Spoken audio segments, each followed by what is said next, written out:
안녕하세요. 안녕하세요. 저희는 순 무 부부입니다. 만나서 만나서 반갑습니다. 반갑습니다. 순무부 튀르키예 여행 첫 번째 시간. 이번엔 바울과 초대 성도들이 다녔던 여러 지역들을 방문했던 내용들을 이야기해 보겠습니다. 먼저 바울이 전도 여행을 가게 되는데 그 여행의 첫 시작점이 되는 곳이 지금 같이 보실 수리아 안디옥이라는 곳이에요.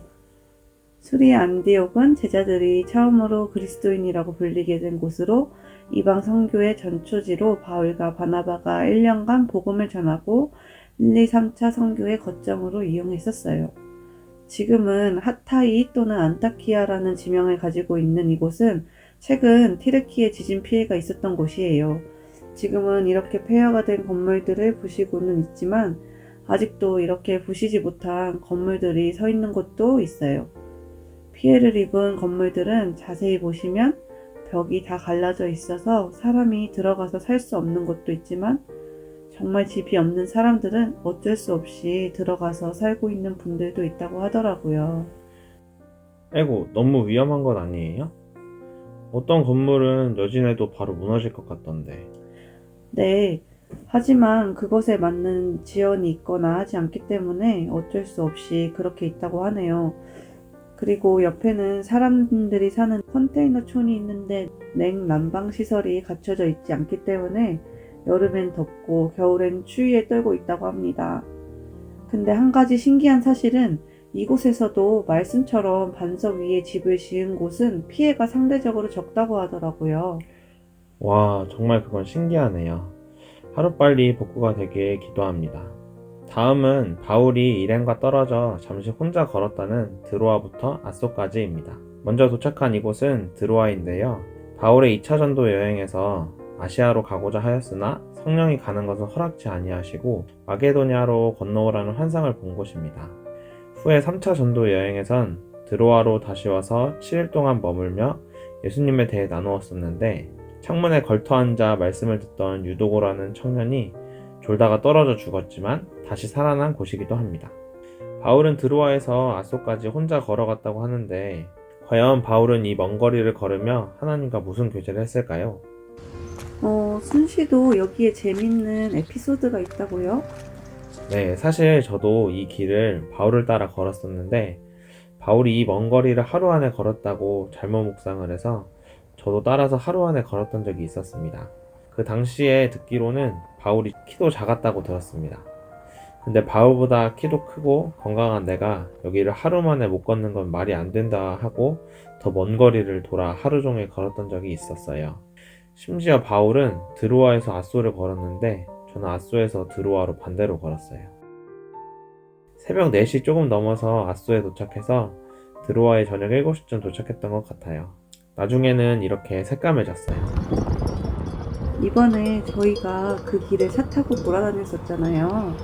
정말 말이 안 되는 것 같아요. 걸으면서 어떤 생각을 하셨어요? 처음엔 바울이 경험한 하나님을 나도 경험하고 싶은 마음에 천천히 묵상을 하면서 걸었는데 나중에는 힘들어서 멈추고 싶어도 다리가 멈추질 않고 계속 자기 갈 길을 가더라고요. 그래도 개인적으로는 너무 좋은 경험이었어요.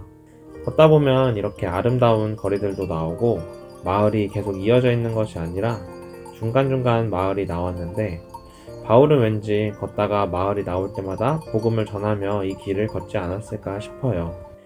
다음은 아소에 도착했습니다. 아소는 항구가 있는 도시로 바울이 드로아에서 헤어졌던 일행과 이곳에서 조우를 하고 미둘레렌으로 출발하는 곳입니다. 아소는 해발 236m의 언덕 위에 있는 곳이라 이렇게 위에서 바라보는 자연이 너무 멋진 곳이었습니다. 네, 다음 이곳은 갑바도기아에 있는 데링쿠유 지하교회입니다. 지하 120m까지 되는 거대한 지하 도시로서 현재는 20층 중에 8층까지만 일반인들에게 공개되고 있다고 합니다. 한번 내려가 볼까요? 이곳은 초대교회 당시 박해를 피해온 그리스도인들이 지하에 숨어서 살았던 곳이에요. 이 지하 도시는 인근에 살던 한 농부의 집 바닥이 움푹 꺼져 들어가면서 처음 발견되었다는데요.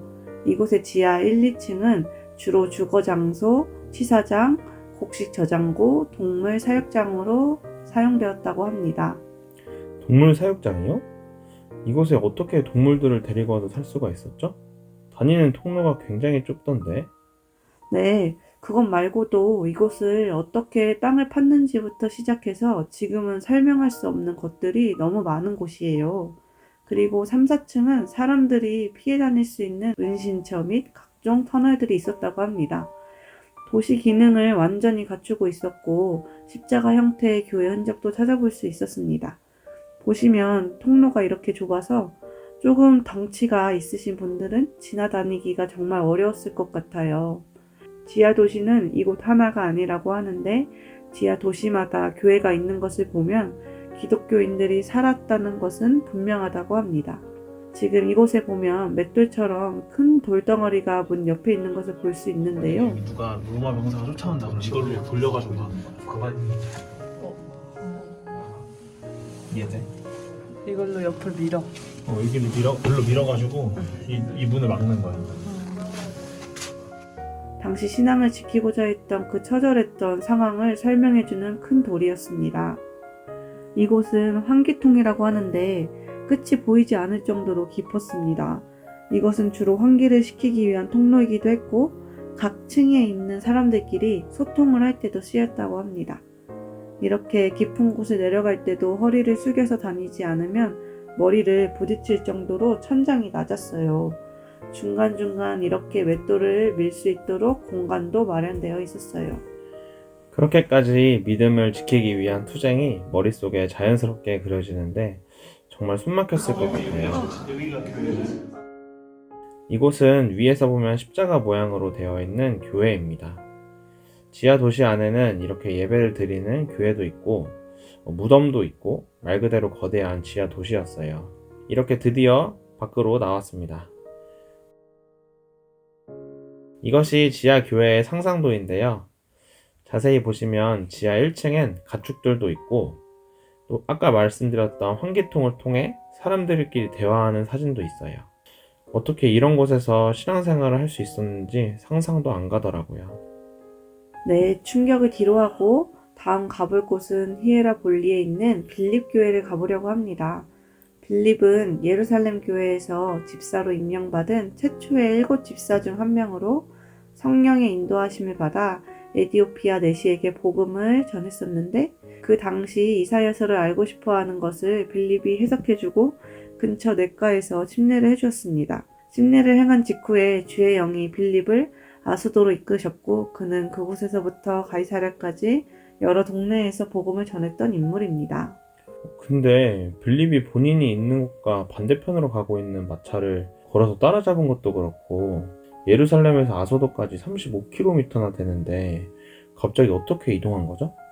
네, 그건 성경에 보면 갑자기 성령에 이끌려 가는 장면들이 나오는데 빌립 집사에게도 성령의 놀라운 역사가 일어난 거겠죠?